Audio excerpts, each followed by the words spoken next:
She called 911 from under earth. Her voice was small and full of dirt. The operator heard breaths that were not human.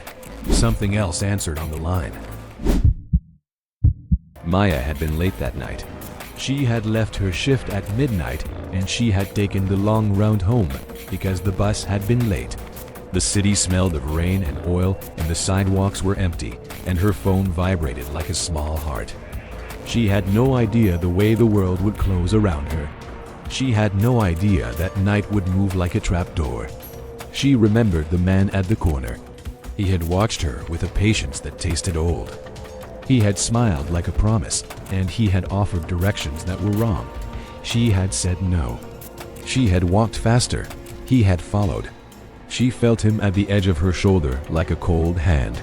She turned, and he was gone. She did not feel safe anymore. The alley had been narrow and full of garbage bags and paper that scraped her ankles. A truck had turned without light, and a shadow had leaned from the cab like a hand. A voice had said follow, and she had understood only later that the voice had not been asking.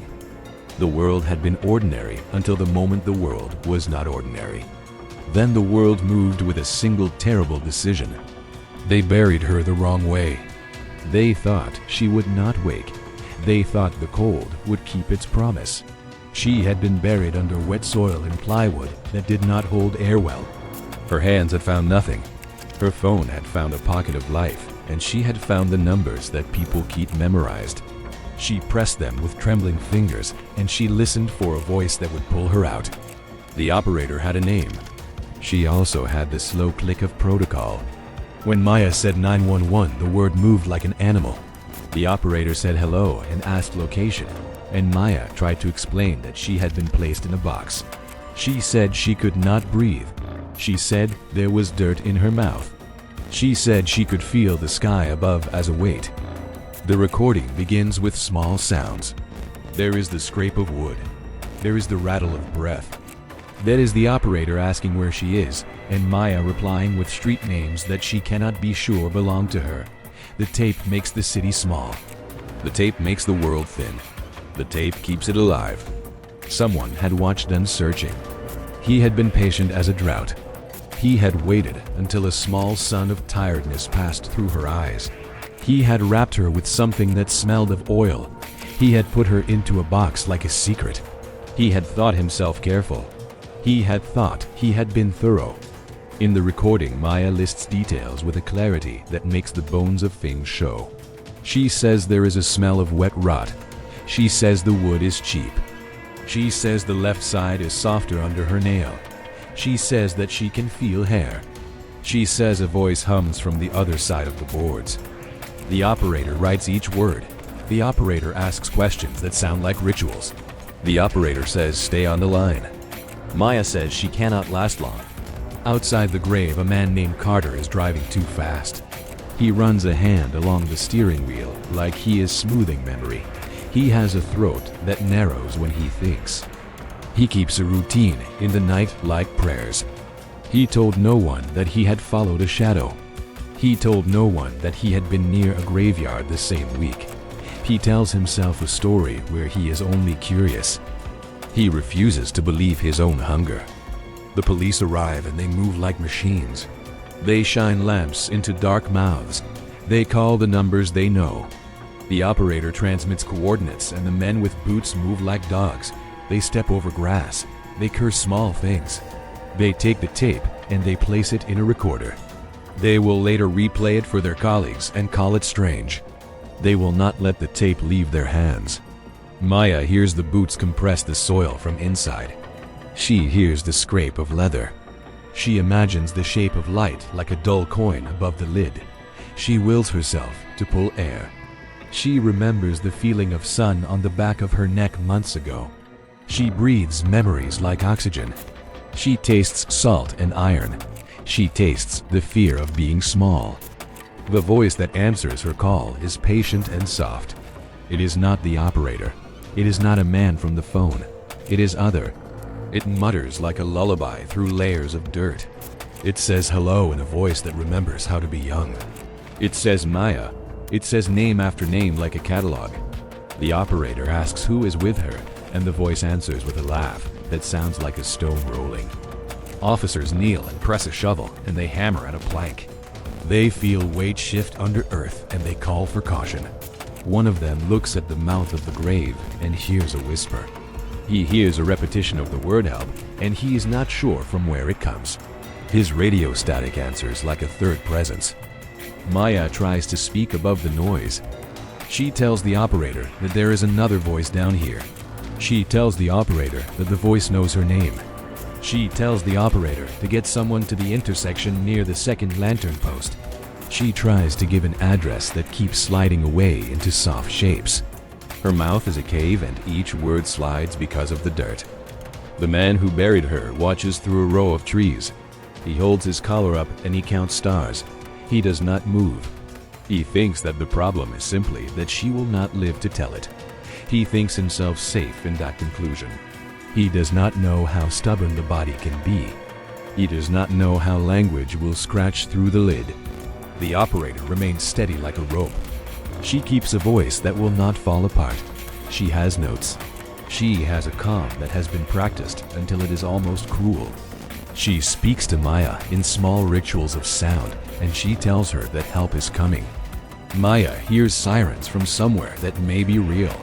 She hears them as a promise and as a lie. She counts beats of her heart, and she counts syllables of her name. The thing below answers when the operator asks who is with her. It taps on the wood in a rhythm like a name. It lists childhood details it could not know. It says the color of her first doll. It says the nickname a cousin once used. Maya hears the bones of memory being named. She realizes the voice is not just present but familiar. She realizes that someone has been listening for a long time. The officers dig faster. They throw soil into piles. The night is cold and wet, and the lights from their lamps look like small suns in a drowned sky. They shout orders to each other, and they curse sounding words that are small like nails. A canine whines. A junior officer vomits quietly behind a slab. The scene is noisy and human and horribly alive. Maya remembers being small and how she would hide under blankets and make a house of breath. She remembers how silence used to mean safety. She remembers a man who loved her once and a laugh that filled the kitchen. Memory gives her limbs like tools.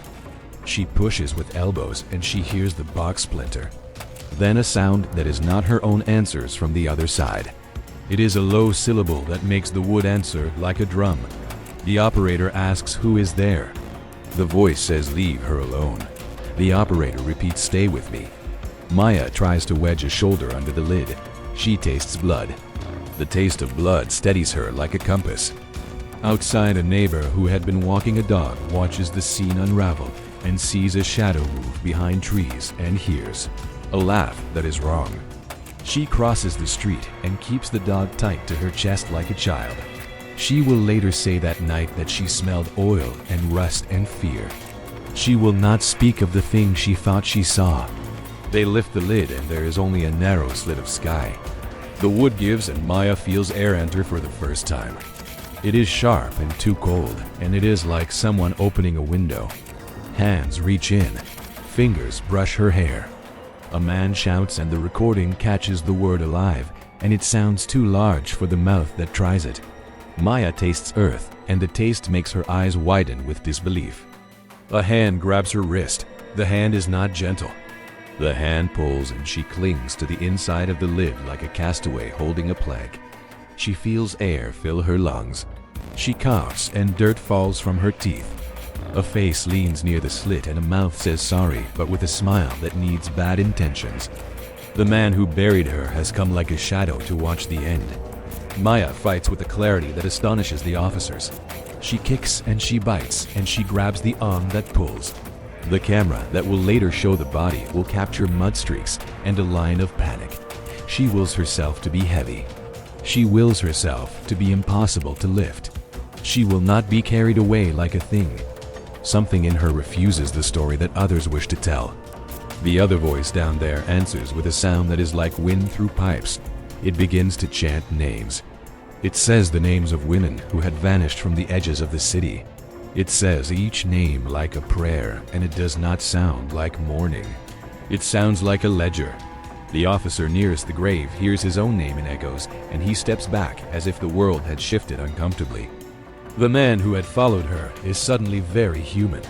He pleads for space. He rants about mistakes. He says he only wanted to teach her a lesson. He says he could not know. The officers cuff him with hands that shake. He still smiles. The smile is not relief. It is hunger hedged into polish. On the recording, the operator asks for a description of the man. Maya cannot form the words at first. She speaks of scent and of the way his jacket hangs. She speaks of the small chip in his left front tooth. She speaks of the way he taps his foot like a metronome when he is thinking. The tape catches these details like fossils, and later a detective will use them like tools. They pull Maya out, and her body is small and wet and ragged. They place her on a tarp and wrap her in a blanket that smells of bleach. The cameras flash, and the lights bloom into her eyes like snow. She looks at faces, and she looks through them because she is not used to being seen. She is used to being carried like a secret. A child's spirit brightens the edge of the recording. There is a small voice layered below the operator, and it hums a melody that is both foreign and home. It says, "Get her out." It says, "Remember me." No officer admits to hearing the voice when they later speak. The tape keeps the child as proof. The tape will be played in rooms with coffee and questions, and men who refuse to call it anything but an anomaly. Maya sits up on the tarp, and she trembles like a bell. Her mouth is raw, and her voice is a thread. She speaks slowly, and she speaks with a kind of justice that is small and precise. She names the man. She says his name, and the world tilts like a scale adjusting. She says, "Do not let him go."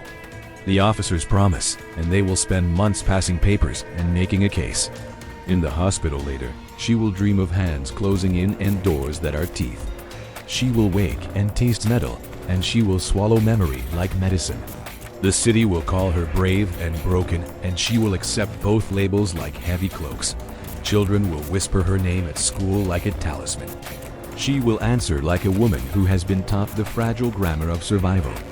The recording circulates, and men plain clothes listen to it like it is a map. They circle the graves where names have been carved, and they pull at strings that unravel like hair. They find evidence that makes sense on paper. They find a truck with scratches. They find a set of keys that match a locker. They find a pattern that looks like a signature. Yet the voice in the recording remains. It hums in the background like a fact that will not be filed. It lists names that do not match any database. It says things that sound like instructions. It says the order in which the city keeps its secrets. It asks for company. It says, "Do not forget me." Maya goes to trial, and she sits in a chair that creaks like a confession. The man who followed her stands and tries to be small and tries to blend. The room smells old and dry. The jury listens, and sometimes they cry. The tape is played. People stare at speakers and at waveform and at a woman whose throat was a battlefield. The tape makes those in the room lean in as if to hear an old truth. The judge reads words like currency. The man pleads, and he lies. He says he did not intend. He says he was sorry. The jury decides, and they write a verdict that will be recorded. The city breathes, but the voice at the end of the recording is not finished. It says a name that is not his, and it says another, and it says another again. It keeps listing names like a ledger that has not been balanced. Months later, Maya will lie awake and hear a rhythm under the floorboards. The house will breathe like a living thing. She will press her palm to the mattress and feel the world pulse. She will think of the child voice in the tape, and she will think of a ledger that asks for company. She will not be certain what to do with that knowledge.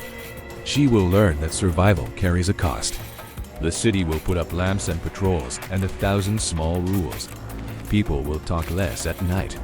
Women will cross the street and check locks. The man will sit in a cell, and he will practice a smile that he hopes will be durable. He will say his prayers like notes on a ledger. He will claim to be reformed. He will write letters that smell of guilt or calculation. The tape will leak to late-night shows and to forums where men will argue about truth and fabrication. Some will say the sound is a trick. Some will say the whole thing is performance. Others will watch and feel that ache behind the ribs. The recording will become a myth in the city, and myths change shape to fit whatever fears people bring. One night when Maya is alone, she will hear the voice again in the hum of the refrigerator. She will sit very still. She will listen. The voice will not say her name. It will list a place where the grass grows crooked and the willow leans like a tired woman. She will stand and she will go. She will follow the sound like someone following a seam. At the place the voice named, she will find a stone that had been turned aside. She will find a shoe that does not belong to the living. She will find little things that are tidy like books of absence. She will not be surprised that the ledger keeps growing. She will be surprised by how steady she feels in the presence of the small voice. She will begin to write names down. When the story ends, it will not be clean. The man will be punished in a way the law can measure. The city will sleep easier for a time. Maya will get a small medal and a letter from the mayor. She will keep both in a drawer. She will go on camera and say things that sound polished and wise. But at night, she will open the drawer, and when the radio hums, she will listen to the low ledger of names like a litany. The tape remains. It lives in storage. It lives in memory. It hums in the night. It names people who do not appear on lists. It asks for company. It says, "Remember me." It says, "Do not leave us alone beneath the soil." Maya will sometimes stand at the edge of a graveyard and listen for the small voice, and she will think of all the openings in the world where the earth forgets to close.